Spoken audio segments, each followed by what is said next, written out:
0.3 times 100.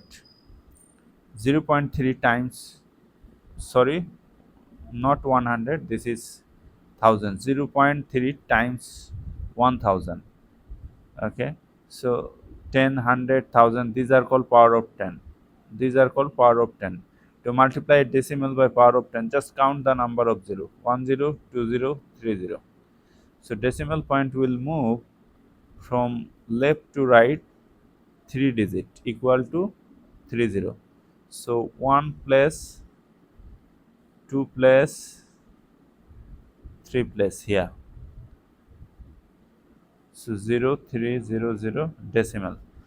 Cancel this decimal. So you are getting 300. Actually, multiplication means repeated addition. You need to add 0.3 1000 times to equal to 300.